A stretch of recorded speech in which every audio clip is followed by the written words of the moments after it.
Ô, Moita, essa questão de tempo, de organização aí, já está todo mundo sabendo, né? No máximo 1h15, cada call com em torno de 20 minutos, né? Isso, né? A Jane encaminhou individualmente, né? Tanto para o doutor Jádeo, para o doutor Sim, Ribeiro também, né? Ah, sim, caminhou tudo, ok. roteiro, direitinho. Organizadinha, Isso, bem bom. Bem Ótimo. organizado. Parabéns, Recebi Jane. aqui que já tá ok, viu? Vamos lá. Estamos no ar, então. Boa noite a todos os presentes dessa live, que é organizada pelo Conselho Estadual das Populações Afrodescendentes em Santa Catarina, que é o CEPA. O meu nome é Regina Célia da Silva Suenes, eu sou vice-presidente do CEPA, e eu estou representando aqui a diretoria, né, deste conselho, com uma grande honra desse trabalho, desse programa que está sendo desenvolvido. Eu vou dar uma breve explicação para todos, né, que estão aqui assistindo. É a nossa segunda live, tá? Nesse hall de lives que vai acontecer, que começou agora dia 17 de maio e vai até novembro. Essa segunda live, então, vai ser mediada pelo professor Marcos Aurélio dos Santos, e depois ele vai dar todas as orientações.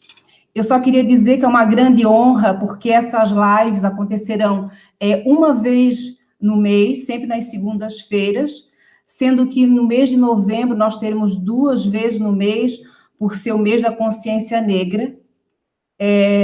O conselho, né, juntamente com a diretoria, resolveu, né, estruturar esse programa, que, na verdade, é um programa intitulado 20 anos do Conselho Estadual das Populações Afrodescendentes de Santa Catarina, CEPA 20 anos, porque a abolição dos negros ainda não aconteceu.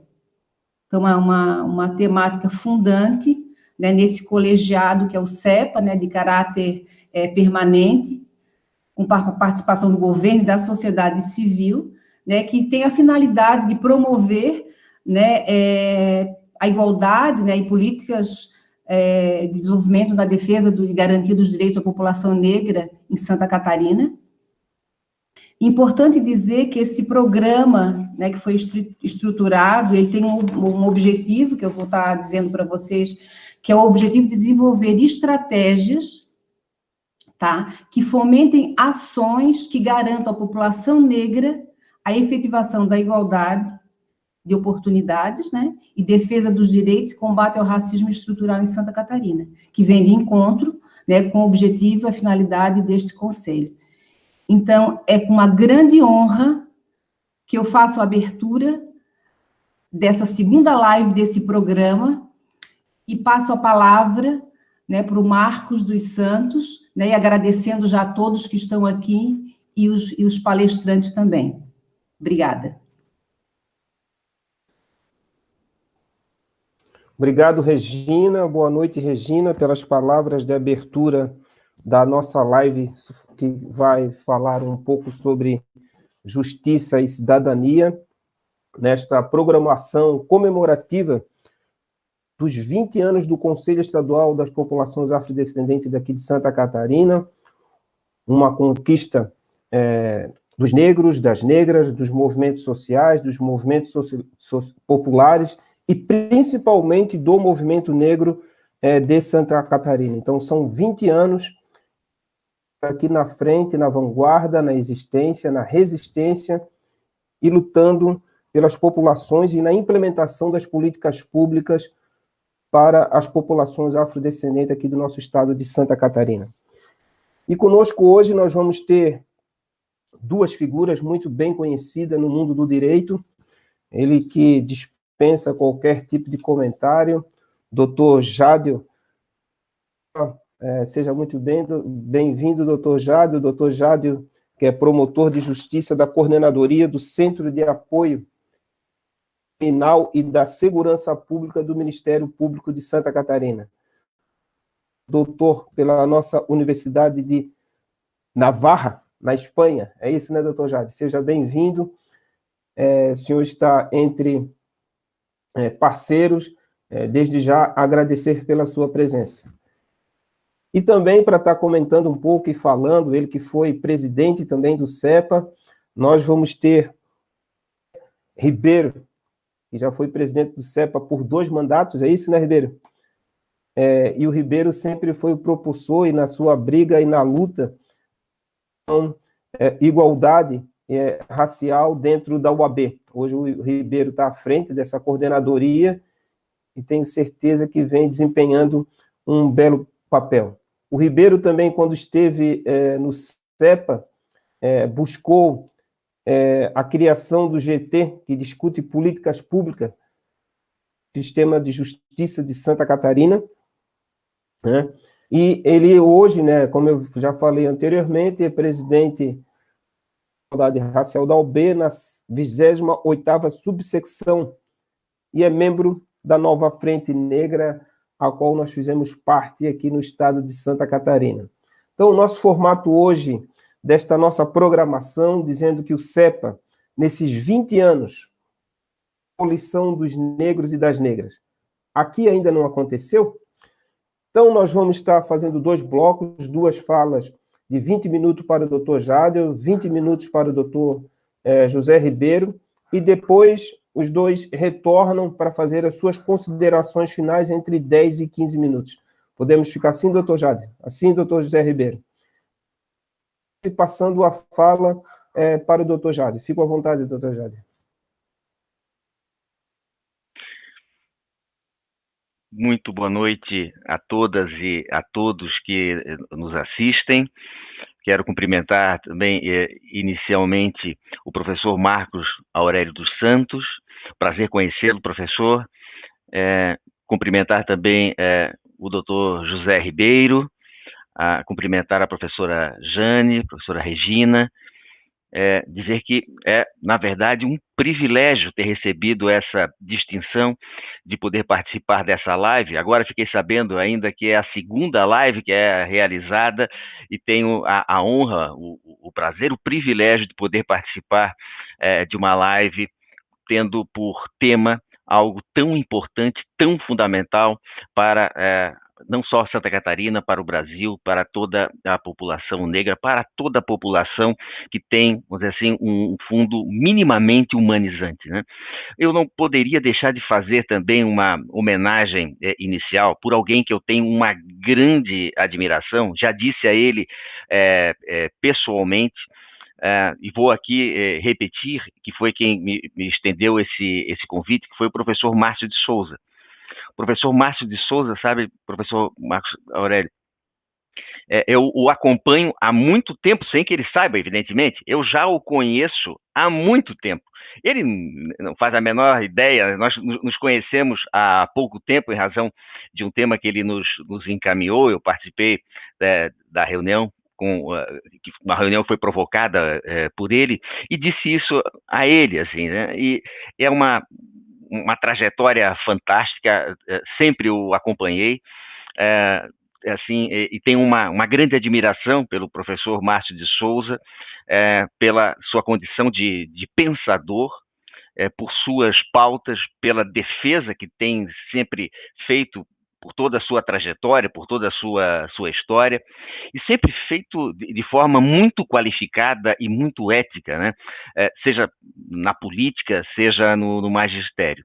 Então, assim, em nome do professor Márcio de Souza, cumprimentos a todos do CEPA, e que, mais uma vez, é muito bom estar aqui, poder participar, e vai ser uma oportunidade para que eu possa também compreender melhor e enriquecer melhor também a minha forma de pensar e compreender todo esse processo.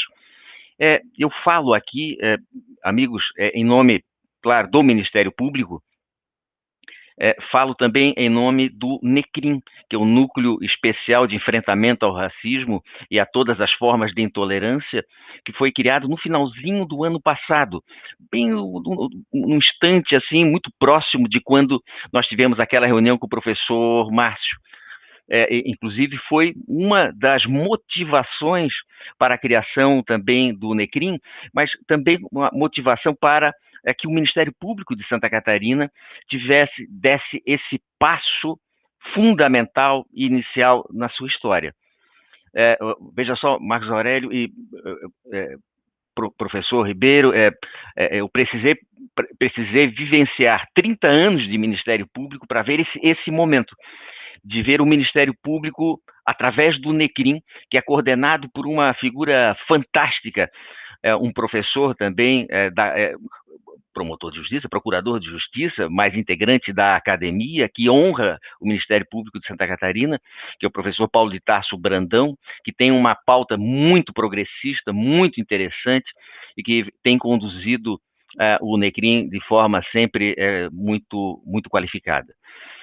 Então, falo aqui em nome principalmente desse núcleo de enfrentamento ao racismo e todas as formas de intolerância, que nos proporciona, amigos, de alguma maneira, a inclusão do Ministério Público nessa pauta, na pauta de enfrentamento a todas as formas de racismo e a todas as formas também de intolerância. Finalmente, graças ao nosso Procurador-Geral de Justiça, que tem também uma trajetória ligada à área dos direitos humanos, na proposição de pautas também relacionadas à defesa dos direitos humanos, que foi possível, que nos permitiu essa proposta de inclusão do Ministério Público nesse novo cenário de enfrentamento às formas de racismo e de intolerância. É claro que também é preciso dizer aqui, antes de começar a falar, e vou tentar ser o mais objetivo possível no tempo que nos é destinado, que, claro, vou falar a partir também dessa formação histórica, né, que eu tenho do Ministério Público, de 30 anos de Ministério Público, atuando quase que exclusivamente na área criminal e da segurança pública. Evidentemente, o meu lugar de fala será do local exatamente do qual eu ocupo há tanto tempo, que tem, junto com a minha formação pessoal, a minha formação também acadêmica, me proporcionado enxergar e contemplar o mundo a partir dessas perspectivas que essa formação me proporciona. Claro, de alguma forma, nós acabamos sempre falando, nos manifestando e compreendendo o mundo a partir daquela janela pela qual nós vislumbramos e contemplamos o mundo, aqui utilizando das palavras de Michel Miaille, né? Então, é nessa condição, e é claro, quando eu falo isso, não significa dizer que de fechar, né, os cenários e o universo de contemplação, principalmente dessas importantes pautas, mas muito ao contrário, mas de estar aberto para conhecer, para compreender, para me enriquecer e também, a partir disso, dissolver, vamos dizer assim, esse conhecimento e a riqueza que nós todos acabamos recebendo ao participar de lives como essas, também com o NECRIM e com todos os colegas do Ministério Público. E que eu pretendo abordar muito também objetivamente, porque são temas que demandariam bastante tempo e bastante cuidado, mas são duas formas de violência. Então, eu pretendo falar rapidamente dessas duas formas de violência, depois falar sobre qual o papel do Ministério Público diante dessas formas de violência e fazer aqui, ao final, tentar, né, fazer uma amarração pelo menos prévia, pelo menos preliminar.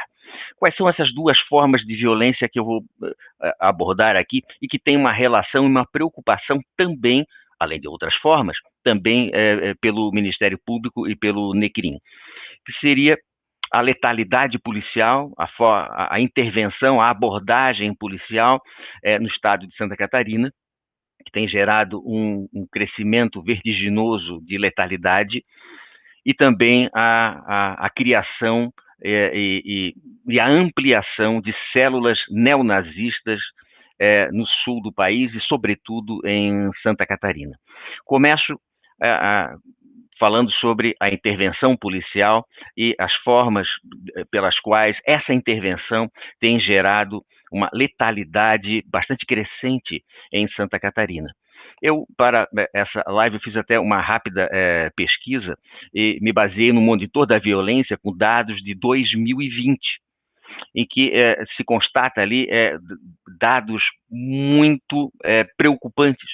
O primeiro deles é que a raça de 2.064 das 5.660 pessoas mortas, ou seja, a raça de 2.064 pessoas das 5.660 pessoas mortas pela polícia em 2020, são dados de 2020, não é conhecida. Ou seja, 36% não há referência, não há indicação nos registros de ocorrência, nos boletins de ocorrência, de qual é a raça dessas 2.064 pessoas mortas em 2020. 11 estados no país não divulgam os dados da raça da vítima. Das 3.596 vítimas para as quais há a informação da raça, 2.815 são negras, ou seja, 78% das pessoas mortas em decorrência da intervenção policial são negras, 78%. Mesmo entre os estados que coletam os dados, 1.013 vítimas aparecem como raça não informada ou desconhecida. Nós ali no Centro de Apoio Criminal, e eu coordeno esse Centro de Apoio Criminal do Estado de Santa Catarina, que é uma coordenação de promotorias de justiça de todo o Estado, coordenação no sentido de apoio, de auxílio, né, técnico, jurídico e etc., e também na elaboração de programas e de projetos, de proposição de programas e de projetos. Nós fazemos um levantamento com base na análise de registros de ocorrência, de boletins de ocorrência, de relatórios do 190, nós verificamos, de fato, um grande percentual de registros de ocorrência, de boletins de ocorrência, de registros policiais, sem que seja definida ali a raça da vítima.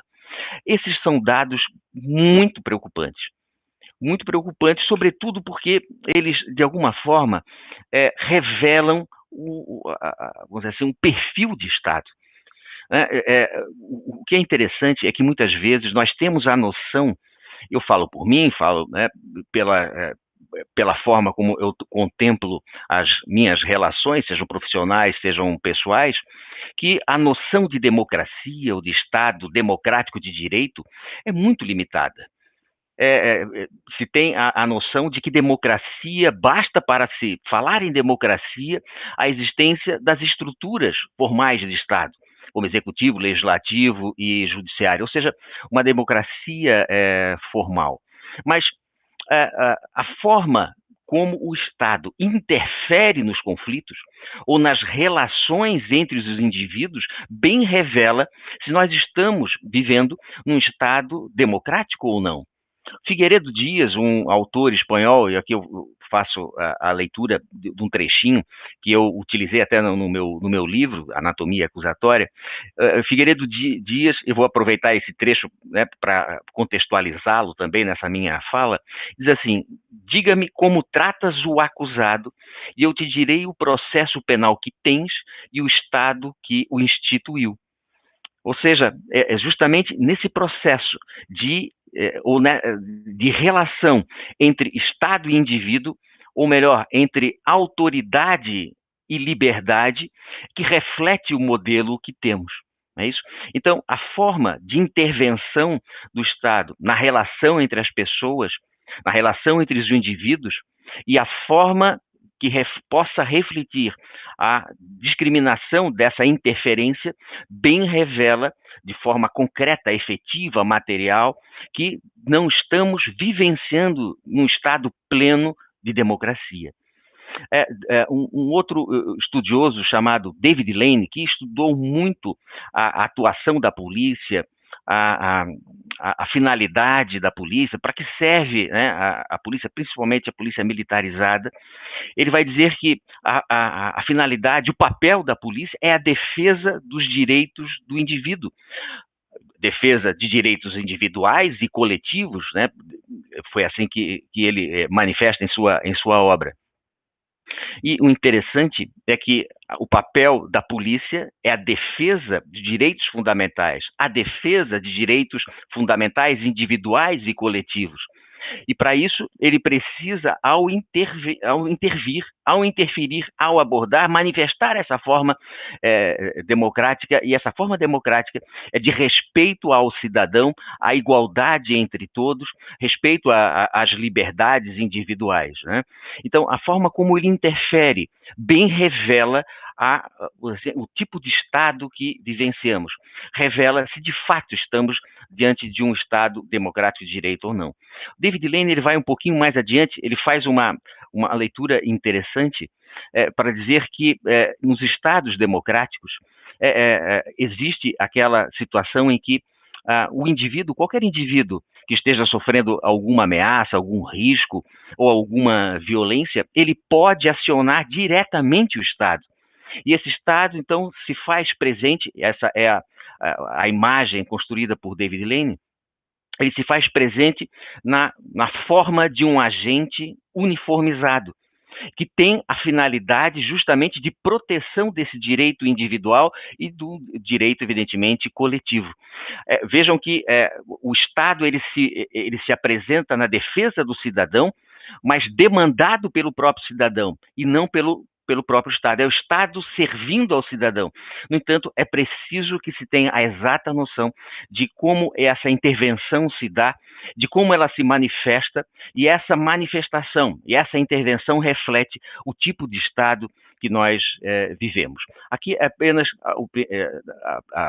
vamos dizer assim, o objetivo é apenas traçar aqui um primeiro quadro com relação a essa forma de violência, depois nós vamos evoluir um pouquinho mais adiante. A segunda forma de violência que eu gostaria de tratar é com relação à existência de células neonazistas no sul do país, sobretudo em Santa Catarina. Confesso aos amigos que quando nós começamos a fazer, né, uma pesquisa com relação a isso, eu desconhecia esse universo, especialmente a amplitude, a extensão desse universo de células neonazistas hospedadas em redes sociais e, sobretudo, no Telegram, e cujas lideranças dessas células neonazistas, lideranças nacionais, elas estão sediadas em Santa Catarina.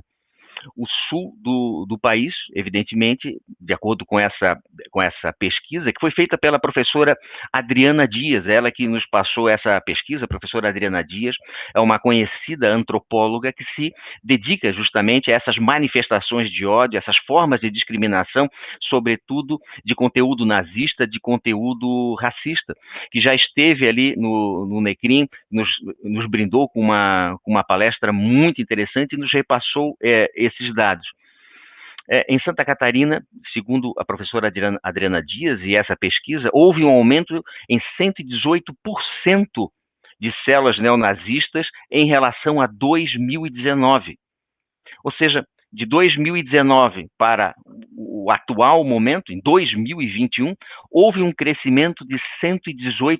Esses são dados de maio desse ano. Ou seja, crescimento de 118% de células neonazistas em Santa Catarina. Esses grupos neonazistas no Sul, esse dado nos dá alguns números. Existem 298 grupos neonazistas no Sul do Brasil. 68 no Paraná, 79 no Rio Grande do Sul e 151 células neonazistas em Santa Catarina. Ou seja, Santa Catarina é a que possui o maior número de células neonazistas no sul do país, e em números proporcionais é o estado que possui o maior número de células neonazistas. Ultrapassa mesmo São Paulo. Claro que em números absolutos São Paulo está à frente, mas proporcionalmente Santa Catarina é o estado com o maior número de células neonazistas. E como eu disse, essas células neonazistas, de acordo com o que nós estamos agora nos dedicando, e já vamos falar sobre isso um pouquinho mais adiante, verificamos que a grande parte dessas células estão hospedadas no Telegram, e o Telegram é um ambiente muito difícil de acesso. é muito difícil, quase impossível, são casos raros de quebra de sigilo do Telegram, de modo a que nós possamos ingressar e captar as informações dessas células neonazistas. Evidentemente, temos que nos utilizar de outras estratégias para conhecê-las, conhecer essas células e as formas como elas se manifestam. E, claro, a manifestação delas se dá pelo culto ao ódio, pelo preconceito, divulgação do nazismo, do racismo, de forma muito brutal. E temos acompanhado, inclusive, algumas dessas manifestações de ódio perpetrados ou por integrantes desses grupos, ou por pessoas que são usadas por esses grupos neonazistas. E nesse monitoramento e nessa investigação que estamos iniciando, nós já identificamos alguns problemas com relação a essas células neonazistas. Primeiro, com relação à própria forma de se conceber esses ataques. A forma, eu diria, dos próprios agentes do Estado, seja a polícia, seja o próprio Ministério Público, de conceber esses ataques. Acabam concebendo apenas como algo pontual ou mais relacionado à injúria racial do que propriamente o racismo. Esse é um primeiro problema. O segundo é não se dar a devida importância e relevo a esses tipos de manifestação de ódio que temos acompanhado pelos meios de comunicação, que têm sido revelados e temos visto, e também que chegam ao nosso conhecimento por relato dos próprios colegas e por trabalho que nós, do NECRIM, realizamos. Outro problema é que nas abordagens dos agentes do Estado, em termos de investigação, como eu disse, é muito pontual e não se tem uma forma mais ampla de se verificar isso, principalmente se essas manifestações, por exemplo, aquela que ocorreu contra a vereadora eleita em Joinville, vereadora negra, primeira vereadora negra em Joinville eleita, que sofreu aquelas agressões, a forma inicial de se ver, é claro que depois disso foi evoluindo até com a nossa contribuição, a contribuição do NECRIM, de se buscar também uma visão um pouco mais ampliada com relação a isso. Nos deparamos também com uma outra manifestação, agora muito mais recente, e me parece que é um caso bastante interessante para a compreensão desse cenário, desse universo, do sujeito que agitou ali a bandeira com o símbolo da suástica. Vejam que, como nós acompanhamos esse fato, nós verificamos que não houve como usualmente se faz com relação a outras formas ou outras práticas criminosas, a apreensão de celulares, a apreensão de computadores, um pedido de busca e apreensão para ingressar na residência, ou seja, ampliar, estender o máximo possível as formas de investigação, de captação de informações, de conhecimento a respeito desse evento, até para se verificar se esse sujeito ele pertencia ou não a alguma célula nazista. Então, esses são problemas que nós temos identificados e, sobretudo, também os vetores de crescimento dessas células neonazistas. Então, aqui eu coloquei os problemas, agora eu entro no ponto de como que o Ministério Público pode enfrentar ou tem enfrentado essas duas formas de violência. Em primeiro lugar, evidentemente, é preciso que se tenha o exato controle e conhecimento de que o Ministério Público ele tem a sua missão constitucional em defesa dos direitos fundamentais dos indivíduos e também dos direitos fundamentais coletivos, na defesa do regime democrático e também na defesa do direito à segurança pública. E aqui segurança pública é entendida de uma forma muito mais ampla, como sendo uma forma de convivência pacífica, mas, sobretudo, de direitos e garantias fundamentais e coletivos.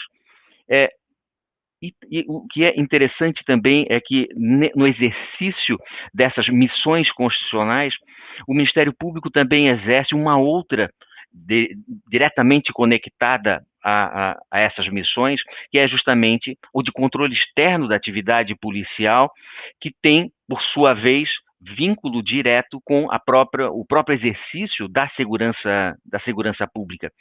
E essas vertentes de relação entre segurança ou direito à segurança pública e também o controle externo e as missões constitucionais do Ministério Público, é importante que o Ministério Público esteja inserido nesse contexto, no exercício dessas missões, justamente de se voltar, sobretudo no âmbito do controle externo, no exercício concreto dos direitos fundamentais, da garantia dos direitos fundamentais em face do uso abusivo ou político do poder penal punitivo pelo Executivo. É preciso que o Ministério Público também se desperte com relação a isso e passe a conceber, como nós vamos ver um pouquinho mais adiante na minha fala, a respeito das motivações também dessas... Doutor Jadon? Pois não?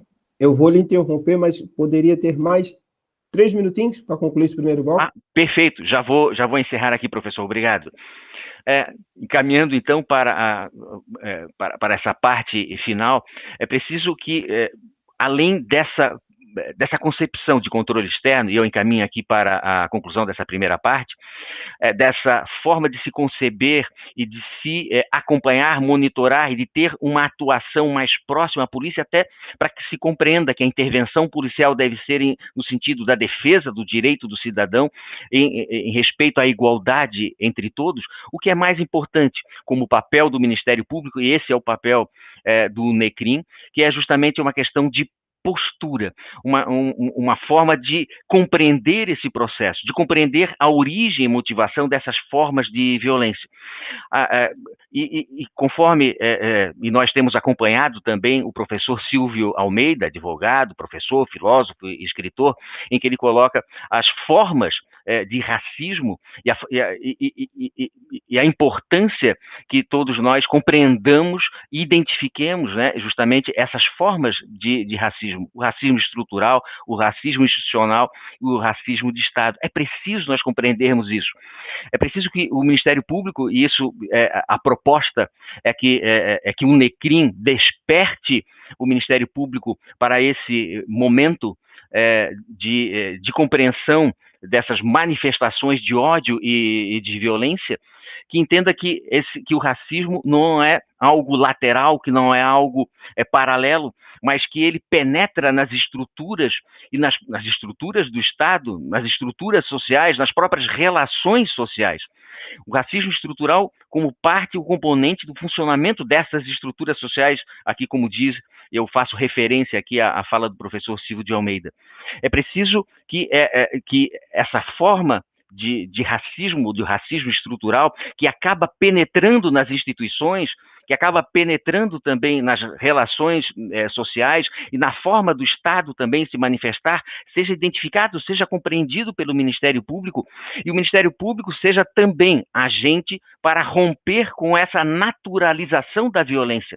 Esse racismo estrutural que faz parte, que acaba integrando as relações sociais e estruturais, acaba de alguma forma naturalizando aqueles números, esses dados, essa violência, a morte de 78% das pessoas negras nessa intervenção policial. Portanto, e aqui concluindo, o papel do Ministério Público e sobretudo o papel do NECRIM é justamente isso, de termos a humildade em primeiro lugar, de reconhecer essa nossa condição histórica, de que nós precisamos, e essa é a proposta, de produzirmos uma revolução mesmo interna, uma revolução de consciência, da necessidade de nós compreendermos o que é democracia, mas uma democracia interna, uma democracia coletiva, uma democracia efetiva, mas que surja mesmo a partir do reconhecimento dessa condição histórica do Ministério Público, de romper com esse estado de coisas inconstitucional, mas acima de tudo,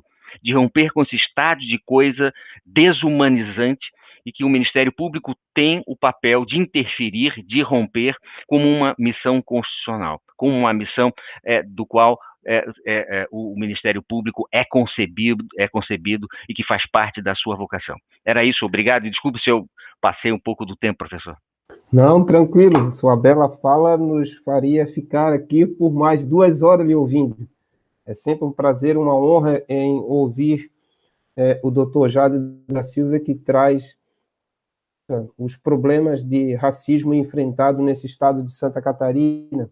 Eu digo, doutor Jadel, de que uma dessas células neonazistas aqui em Santa Catarina, na década de 80, no outro século, que era a White Power, e o doutor Jadel aqui mencionou o Márcio, o vereador Márcio de Souza foi um dos, posso dizer, caçados pela White Power na década de 80, aqui em Florianópolis, bem como alguns estudantes na Universidade Federal de Santa Catarina, né? E também temos o caso emblemático que o Tribunal Regional Eleitoral cassou, né, a candidatura de um dos membros de uma dessas células neonazistas num dos municípios aqui, que não cabe aqui nós colocar, mas a população sabe, né, que cassou o mandato desse cidadão que punhava na sua piscina um símbolo da... Então, é terrível, mas nós continuamos nessa luta e o que o Ministério Público tem contribuído, nós só temos a agradecer, né, por essa participação e principalmente nesse núcleo, que é o NECRIM, que vem trazer, né, esclarecimento e que está junto a todos os movimentos negros. Mas nós vamos voltar ainda ao ouvir o doutor Jadel, tá ok, doutor Jadel? Agradecemos de momento. Live da Justiça e Cidadania, 20 anos de programação comemorativas do CEPA, né? Como o doutor Jadel colocou, a violência contra a população negra em Santa Catarina e a necessidade das respostas institucionais para de sua segurança. E para dar continuidade a essa live, vamos ouvir agora ele que já foi presidente do Conselho Estadual de Populações Afrodescendentes, o doutor José Ribeiro. Por favor, doutor José Ribeiro, que já está posto. A fala é sua. Sou muito parceiro, né? Dizer que é importante ouvir o Ministério Público e as palavras do doutor Jadel, elas são extremamente significativas no sentido da importância que o Ministério Público tem para a sociedade. Eu costumo dizer que não só constitucionalmente, como marca a lei, mas na função institucional, né, e no que ele representa. Então, isso é muito importante e é muito bom. Eu quero, inicialmente, saudar a senhora Regina Suenes, vice-presidente do Conselho Estadual da População Afrodescendente, que entra aí para os seus 20 anos. Saudar todas e todos os que por aí passaram na condição de presidente. Doutor Jadel, coordenador do Centro de Apoio Criminal e da Segurança Pública do Ministério Público. Saudar a Jane Márcia, secretária executiva do CEPA, e que faz um trabalho excelente, né, de apoio e prestando todo o auxílio e assistência para quem por aí passa há 14 anos. E não menos importante é o público que nos ouve. Saudar a Comissão da Igualdade Racial das subseções da OAB estadual, e em especial a subseção que é a qual eu presido, né? Inicialmente, eu tenho que dizer que há uma ruptura, né, uma interrupção abrupta na promoção das políticas públicas a partir de 2019. Eu não poderia iniciar minha fala sem deixar esse registro da grave e significativa ruptura que há a partir de 2019, que interrompe um ciclo importante em que as políticas públicas vinham sendo implementadas. E como bem colocou o professor Marcos Moita, muito também pela força dos movimentos sociais, e em especial do movimento negro. A gente conversa, é de onde a gente dialoga, abarca todos os outros movimentos sociais que têm se colocado e se contraposto a uma série de consequências irracionais que a gente tem acompanhado no mundo, e, infelizmente, também é algo que a gente não pode deixar de falar. Eu faço a conceituação de violência, né, definida pelo dicionário, né, qualidade do que é violento, ação ou efeito de empregar força física ou intimidação moral contra, ato violento. E a definição de violência pela Organização Mundial da Saúde: o uso intencional da força física ou reais contra outra pessoa ou contra grupo ou comunidade, que resultem ou tenham grande probabilidade de resultar em ferimento, morte, dano psicológico, mau desenvolvimento, embora o grupo reconheça que a inclusão de uso de poder em sua definição expande a compreensão convencional da palavra. E aqui, como o doutor Jadel já falou, o tema por si só, ele demanda o diálogo intenso e extenso, né, que não cabe nesse momento, e a gente tenta condensar, e eu vou aqui, com toda a humildade, tentar fazer isso, a partir de algumas observações que a gente tem empírica, com alguma coisa construída a partir de teorias, que eu acho que elas são bastante... Os conselhos de direito, né, e aí a gente vai intercalando um pouquinho da ideia de violência com as políticas públicas, né, onde as políticas públicas, de fato, intervêm para que essa violência estatal diminua, e a gente fala basicamente da violência estatal a partir da ação do Estado contra uma sociedade, contra a base da sua formação, né, da formação do Estado, onde a sociedade está conceituada, está constituída como conceito. E a partir da violência religiosa. E aí, como o doutor colocou, a questão dos neonazistas, né? E Santa Catarina, infelizmente, não está longe disso, muito pelo contrário, acaba sendo um reduto. E eu lembro que a UFSC, infelizmente, é um canal onde isso tem sido verificado com uma relativa significância, né? E constatado, inclusive, com conversas dentro da universidade para que esses núcleos, esses nichos aí possam ser debelados. Então, os conselhos cumprem esse papel. A Constituição de 8, onde o espaço ganha força constitucional, né? Até então, conselhos tinham ativos, mas a partir de 88, esses conselhos ganham força com uma dinâmica legal, de implementação legal. E aí a gente abre um parênteses para falar, por exemplo, do Conselho Estadual da População Afrodescendente, que é um conselho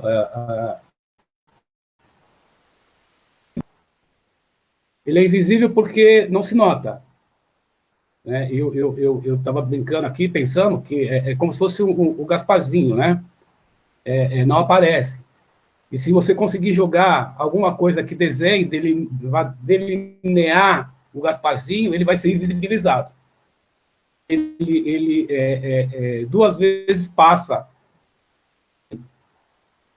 E aí tem um conceito que, embora seja um conceito eurocêntrico, né, do Gramsci, segundo Bobbio, para o qual não existe uma oposição entre Estado e sociedade civil, mas sim uma relação orgânica. A oposição real se dá entre as classes sociais na disputa pela hegemonia na sociedade civil. E é um fato. Gramsci e outros nomes da filosofia tanto passada quanto contemporânea, terem sido duramente questionados pela socióloga Carole Pattman, né? Social, quando ela escreve o contrato sexual, mas em alguns momentos pensar esses nomes ou trazer esses nomes é importante porque nós estamos falando de espaços caucasianos, na grande maioria. Nós não estamos falando de espaço preto ou de espaço indígena, né? os ciganos, nós estamos falando de espaços majoritariamente caucasianos, homens brancos. E nessa linha de conversa, me parece que uma das questões que é importante é entender como é que esses conselhos são e podem funcionar, né? São paritários, conselhos que são brincadeira da conversa, né? Da brincadeira não, da conversa. Então, Conselho de Educação, Conselho da Criança e do Adolescente, porque tem o FIA. Então, assim, são conselhos que têm uma participação, talvez, bastante ampla e que não raras vezes suscita uma briga muito grande para participação desses espaços, exatamente pelo que eles possibilitam. E, em contrapartida, alguns coletivos, e acho que a paridade desses conselhos, às vezes, ela não é tão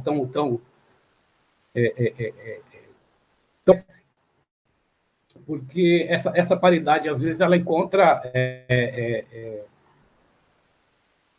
digamos assim, ela encontra dentro do próprio Estado, porque o Estado está constituído também nesse espaço, né, para acompanhar, debater e discutir. E eu pude ver e perceber isso nos 2 momentos em que estive à frente do Conselho, e em que, em muitos momentos, isso só foi possível de ser contornado ou de ser superado exatamente pela vontade dos conselheiros e das conselheiras que comigo participaram, que foram extremamente importantes para que isso acontecesse.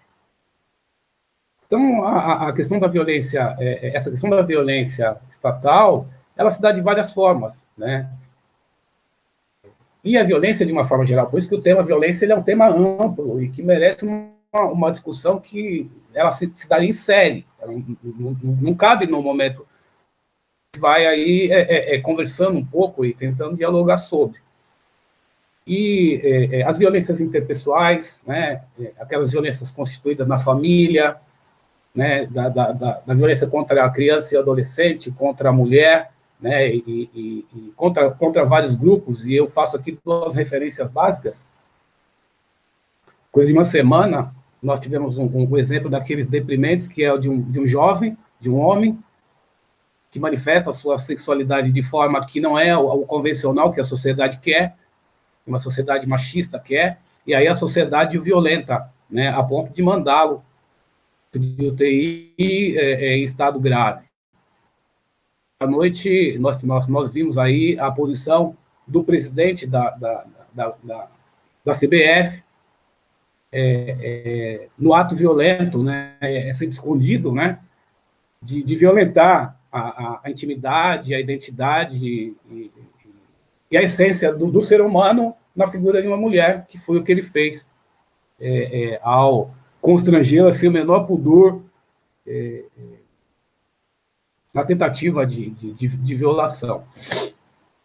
E quando a gente faz esses parênteses, a gente vai observar que, tanto em um caso quanto em outro, quando a gente fala de homens e mulheres negras, essa situação ainda é muito pior. Muito pior.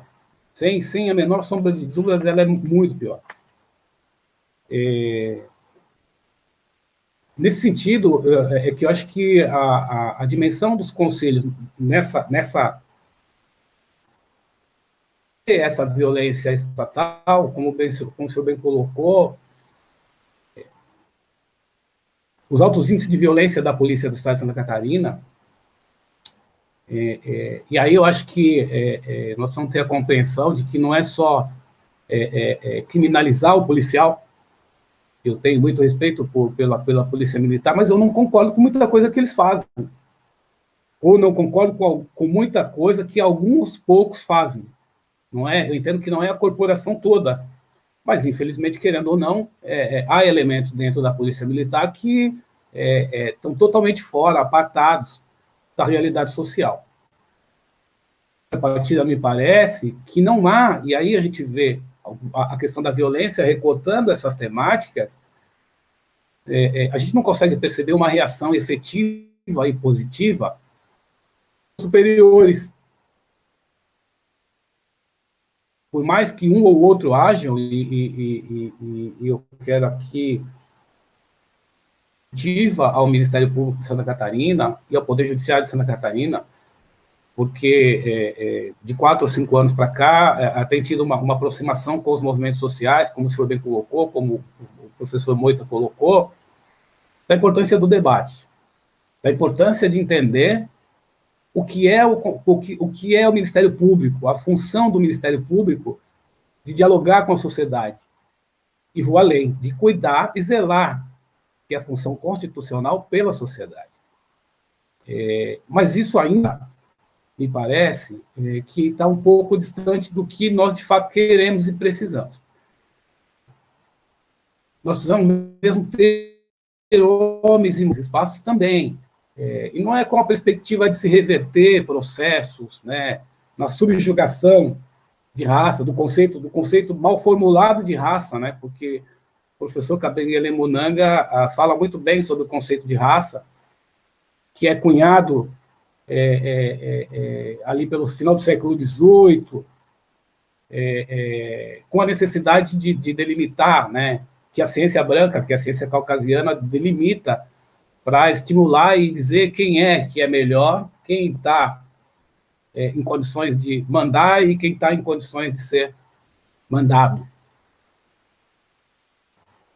E me parece, essas ações que o Estado Federado tem, eles são reflexos de um processo contínuo, duradouro e persistente na nossa sociedade, onde o racismo tem imperado. E eu acho que todo militante do movimento negro, toda militante do movimento negro, todo militante do movimento social, não tem dúvida de que, enquanto o racismo imperar da forma que ele impera, essa sociedade não vai produzir algo que vá além do que a gente tem. E o Boaventura faz uma leitura bastante importante, gente, quando ele escreve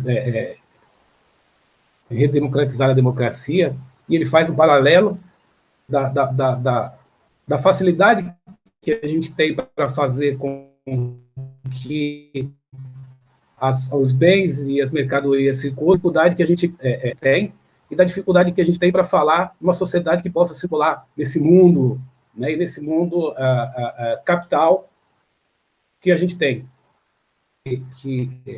Pensar que essa violência que o Estado tem proporcionado, e com uma marca muito forte, a partir do momento em que há uma mudança na presidência e no atual momento da nossa sociedade, que ela recorta, essa violência ela recortou, ela cuidou cuidadosamente, ela recortou todos os espaços em que se debatiam políticas públicas, né, nos conselhos de saúde, de educação. Santa Catarina não está muito longe disso, infelizmente. Não está muito longe disso. Diria que, ao contrário, quando a gente pensa na necessidade dessas políticas, e a gente fala, por exemplo, da Lei 10.639 de 2003, o República tem acompanhado com um cuidado importante, com um olhar importante, se é necessário que faça dessa forma, a gente vai entender que as políticas públicas que marcam a necessidade de que essa construção social se faça, ela não tem sido posta em prática e implementada da forma mínima sequer ainda. Então, a gente tem dialogado muito e dependido muito de algumas pessoas que têm a sensibilidade e que estão em determinados espaços de poder, ações sejam propostas, elas tenham efetividade. É pouco porque o que se necessita é que essas políticas sejam marcas de políticas de Estado, não políticas de um ou outro governo. Um avanço com o governo popular que se instala a partir de 2002, mas é bom que se diga que essa chegada ao poder rompeu com uma série histórica de acontecimentos que não colocavam na ordem do dia, que não pautavam essas políticas da forma com que ela podia pautar, mas é fundamental que se entenda também que o grande empenho dos movimentos sociais foi mola propulsora para que essas ações que se deram em processo de transformação acontecessem. E aí, de repente, a gente tem uma ruptura abrupta, né, desses espaços que dialogavam e que discutiam sobre essas temáticas. E isso tem feito para nós, tem trazido um prejuízo extremamente importante, extremamente significativo. De direito, e eu acho que talvez uma das melhores experiências dessa participação social, né, ela talvez esteja constituída no que foi a ideia dos orçamentos participativos, onde se discutia de forma descentralizada, e aí a descentralização levando para a sociedade civil e levando para as entidades constituídas do movimento da sociedade civil a possibilidade também fossem implementadas. Quando a gente fala da real necessidade dos conselhos, nós estamos falando da implementação dessas políticas e do que esses marcos políticos significam para a ruptura de um processo que não raras vezes é constrangedor. E em que pese de 2008 a 2020, segundo eu vi nas pesquisas aqui em Santa Catarina, diminuição da letalidade, do número de mortes. E aí você vê que tem um dado atual de 2021 que faz 17% de mortalidade. Então, assim, alguma coisa nessa lógica, e aí a ausência dessas políticas públicas e os conselhos têm que ter essa ação propositiva de poder ter esses mecanismos de informação para também poder confrontar esses dados, para fazer uma... Doutor Ribeiro? Oi? 3 minutos para concluir? Tá. Para confrontar esses dados. Então, me parece que são temas que todos os dias a gente vai ter que discutir incessantemente. O professor Davi Sanches Rubio, né, ao escrever Encantos e Desencantos dos Direitos Humanos, ele fala até, é lógico, é um livro extremamente que vale mergulhar nele, e eu não falo com a real compreensão de quem mergulhou, eu li, mas esse mergulho eu tenho tentado fazer. Ele fala de 4 sábios, cada um ao lado de um elefante. E os 4 sábios não conseguem chegar a uma conclusão porque cada um está olhando um lado do elefante.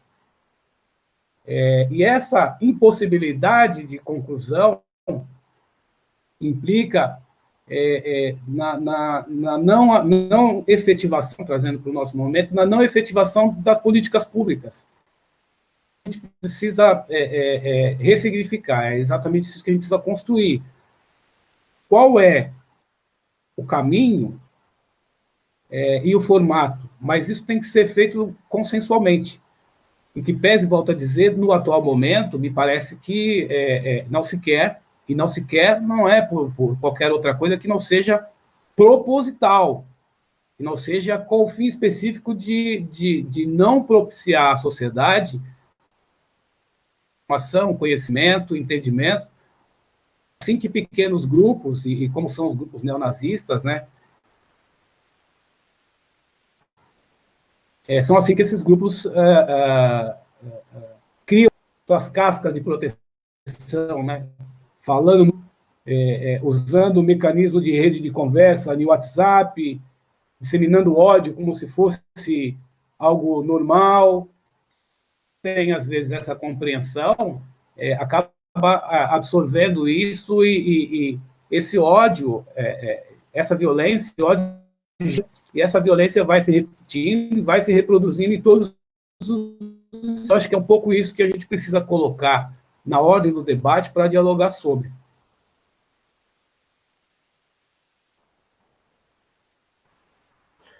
Nós é que agradecemos, nós estamos tendo aqui uma aula pública, né? Uma aula pública com o doutor Jádio, com o doutor Ribeiro. Se o tempo nos permitisse, nós ficaríamos aqui 2 horas, porque muito interessante os temas abordados, as falas feitas, e como é trazido para nós esses exemplos e as biografias aqui colocadas, e as bibliografias também que fazem do direito, né, essa condição dessa relação com o racismo institucional. Né?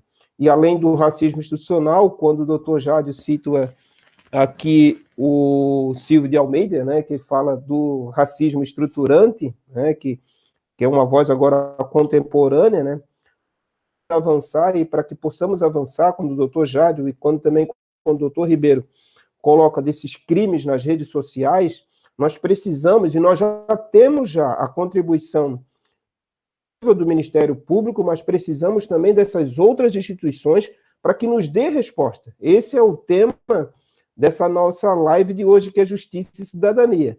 O Ministério Público vem fazendo seu papel, mas nós precisamos com que as outras instituições também o façam o seu papel. Respostas imediatas para os vários casos de racismo existente na nossa sociedade. Não somente aqui em Santa Catarina, mas no Brasil e no mundo nós estamos verificando essas situações, né?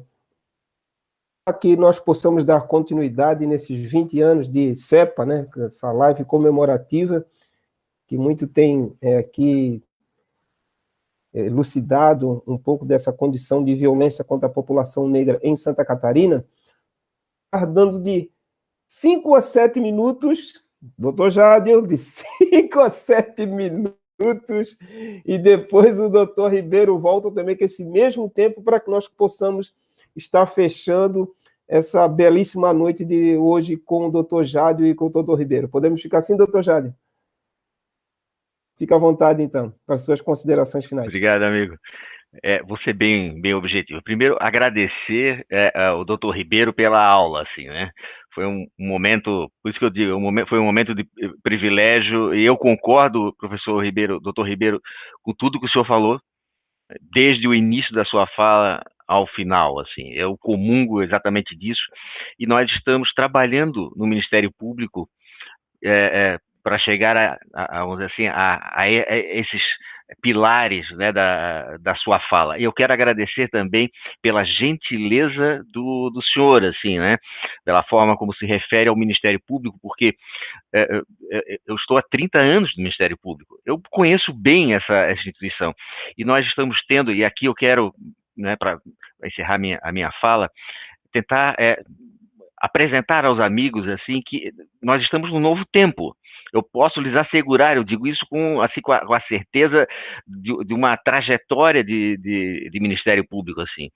É claro que as coisas não são fáceis de uma hora para outra para se romper determinadas formas de compreensão, formas de se ver as coisas, né? Até porque o racismo, as formas de preconceito são estruturantes, como disse o professor Ribeiro, né? Estão entranhadas nas relações sociais, seja no âmbito político, seja no âmbito econômico, seja nas manifestações do Estado, seja na constituição, na composição dos órgãos do Estado, assim. É preciso que seja dito isso. Como bem disse o professor Ribeiro também, doutor Ribeiro, as formas de violência. Tem as formas de violência física, tem as ameaças, né, diretas, mas tem as formas de violência invisíveis, né?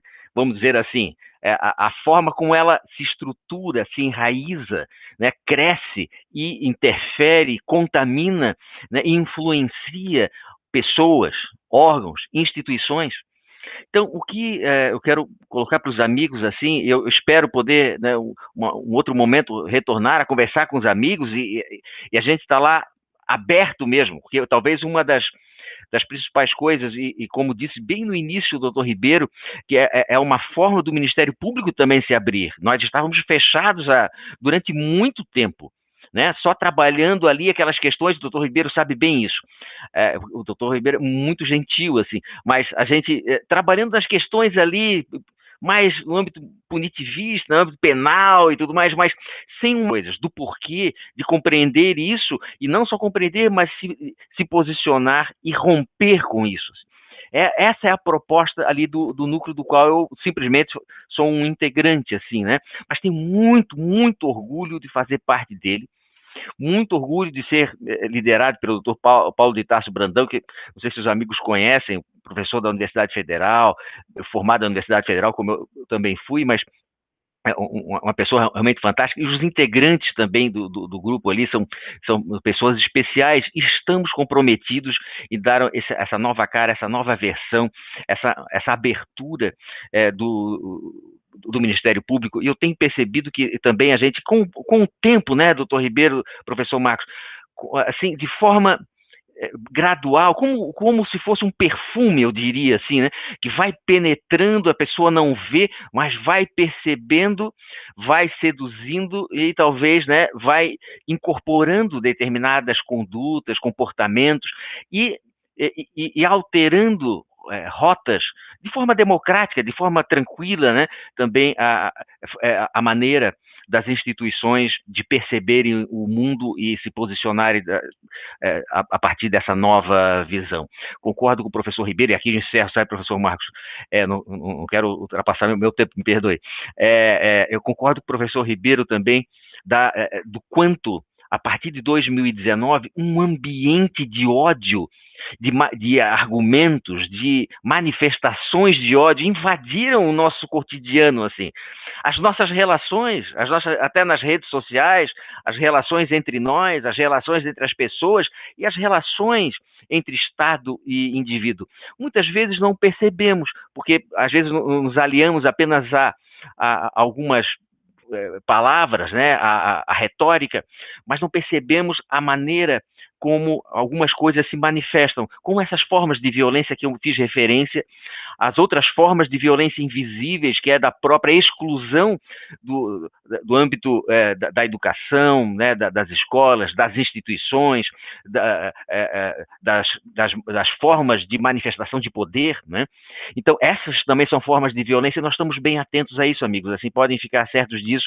Espero poder retornar e poder ser também um testemunho para os amigos desse novo tempo. Por isso, agradeço muito o convite, né? Agradeço por terem me convidado, mas convidado, na verdade, o Ministério Público. Espero ter contribuído e sempre, a qualquer momento, estamos sempre à disposição para nós aliarmos as nossas ações do NECRIM também com o CEPA, e por favor, transmitam o meu abraço àquele a quem eu admiro demais, que é o professor Márcio de Souza. Obrigado, um abraço mesmo, Bruno. Nós é que agradecemos, doutor Jádio. Em seguida, já passamos para o doutor José Ribeiro, para que possa fazer suas conclusões finais. Dentro do tempo, doutor Ribeiro. Vamos lá. Exercício, né? Primeiro, acho que agradecer, acho que estamos todos, né?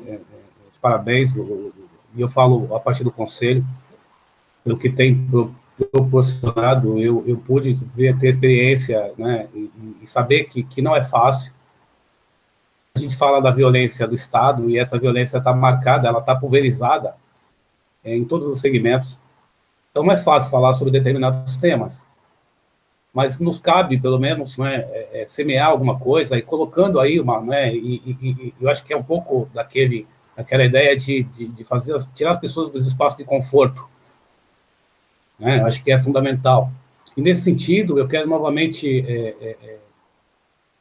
dar um abraço no Adel e abraçando o Ministério Público. Eu fiz a escola do Ministério Público.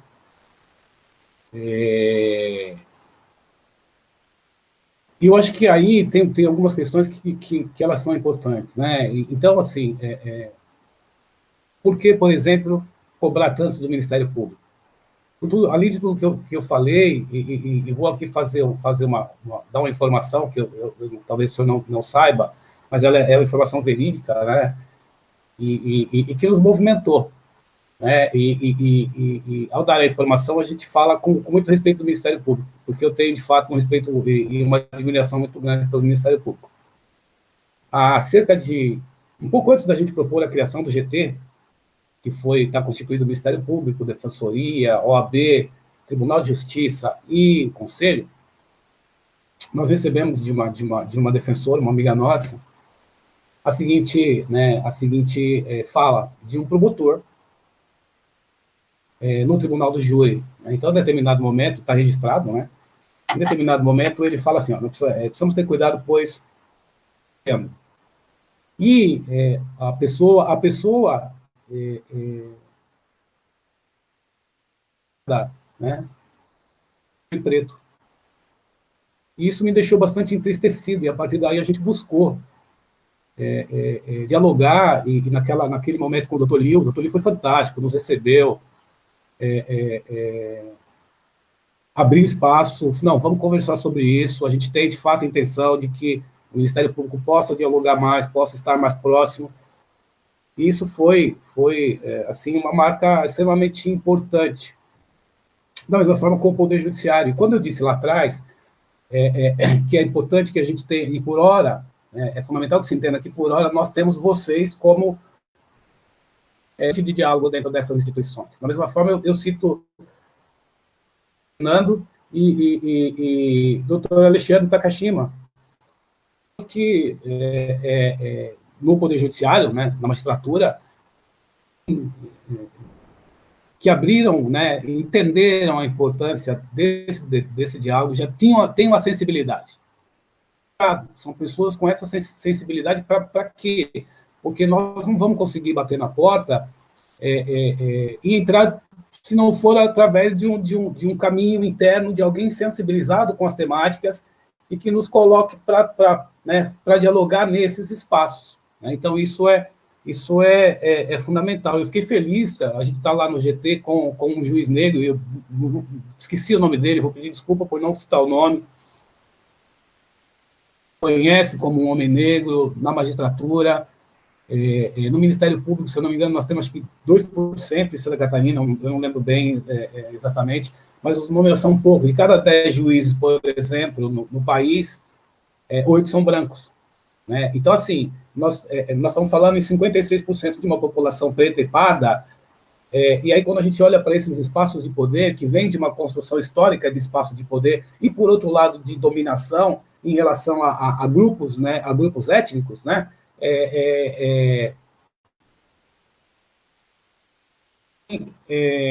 numa posição que ainda subjuga.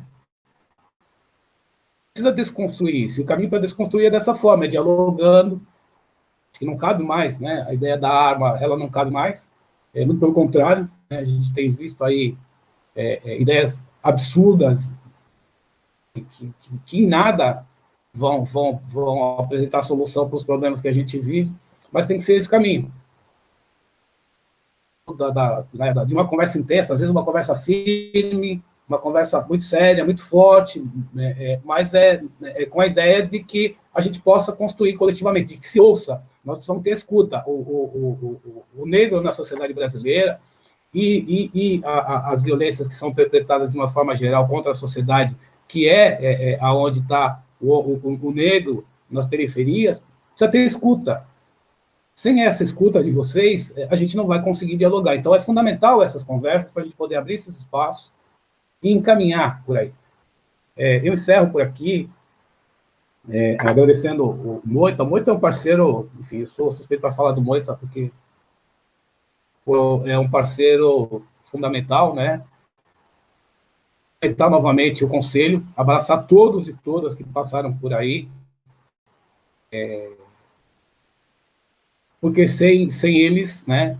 E dizer da importância que são esses conselhos, de construção de uma prática de vilipêndio que tem sido perpetrada há algumas décadas, alguns séculos, e reverter se a gente discutir quais são as perspectivas do nosso ponto de vista também, porque se não for do nosso ponto de vista também, a gente vai continuar dialogando, a gente vai continuar chegando a lugar nenhum, e nós vamos continuar vendo o que a gente vivencia com altos índices de violência, onde o jovem negro, todos os dias, a população carcerária aumenta em Santa Catarina, e se a gente não tiver o cuidado de se organizar para evitar que isso aconteça, isso vai continuar se repetindo, porque ainda tem uma parcela significativa da sociedade que não só aplaude isso, estimula isso. E hoje, lamentavelmente, a partir de mecanismos de poder de governo. Então, nós precisamos estar sempre nos debatendo. Obrigado. Nós aqui agradecemos, doutor Ribeiro. Vamos já passando para as partes finais dessa nossa live Justiça e Cidadania, né? É nossa aula pública. Hoje tivemos uma aula pública com o doutor Jádio e com o doutor José Ribeiro, não tenho dúvida disso, né? Acredito de que as falas feitas vamos avançar nessas relações com as nossas instituições, e é inconcebível, diante do que o doutor Jádio coloca, do que o doutor José Ribeiro também coloca, em Florianópolis ainda, nós não tenhamos, doutor Jádio e doutor José Ribeiro, uma delegacia que possa estar recebendo os crimes de racismo, uma delegacia desse garoto aí que recebeu estupro, que não tem uma delegacia para receber a condição com os LGBTs, com os indígenas. Nós precisamos ter essa porta, ter essa entrada, para que o Ministério Público junto também possa estar agindo. É urgente que se faça essa situação aqui na Grande Florianópolis e que nós possamos expandir e irradiar depois da capital por toda Santa Catarina, né? Então, em nome do nosso presidente Márcio de Souza, quero agradecer... Oi? Moita, se me permite só uma coisa, que eu só queria estender os cumprimentos ao Necrim.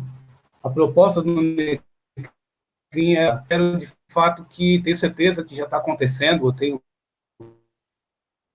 tentado acompanhar, o Necrim vai propor muita política pública racial, minimizando esses efeitos nefastos que a gente tem visto na nossa sociedade, e em especial na sociedade catarinense. Obrigado. Eu não tenho dúvida disso, doutor José. Obrigado. Ribeiro, porque quando nós temos pessoas não negras, mas que estão na luta antirracista, que eu tenho certeza, como o doutor Jádio, nós conseguimos avançar, sim, com as políticas públicas voltadas para a população negra, né? Então, quero agradecer, em nome do presidente Márcio de Souza, a presença do doutor Jádio, a presença do José Ribeiro, essa aula pública com que nós tivemos aqui.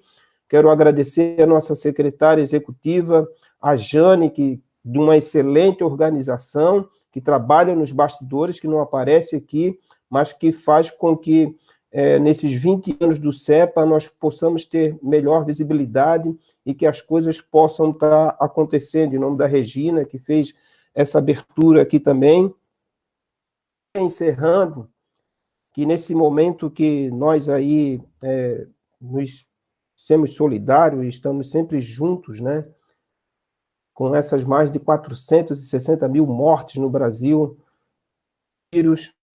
eu quero encerrar essa live dizendo de que, em nome da nossa, eu acabei emocionado, o amor e do carinho que ela tinha com o irmão dela, vai ver aqui dizendo o maior carinho, o maior abraço e afeto, e todos os conselheiros aqui do Conselho Estadual de População Afrodescendente, com que a Rosa tinha com seu irmão, com o Renanzinho. A gente tem a certeza que ele está bem encaminhado, Cláudio.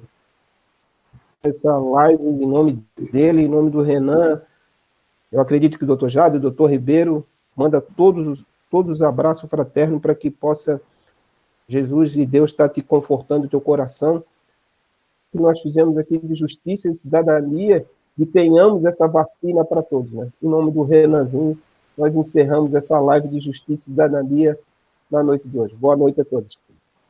Eliminando todos os vírus, né? Eliminando todos os vírus.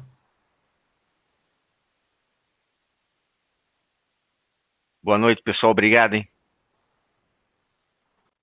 Boa noite, doutor Jade. Nós que agradecemos, tá? Imagina. Seguimos juntos. Parabéns, hein? Parabéns pelo trabalho de vocês. Prazer falar com o colega. Foi prazer falar com o senhor. Prazer foi tudo meu, amigo. Obrigado pela aula.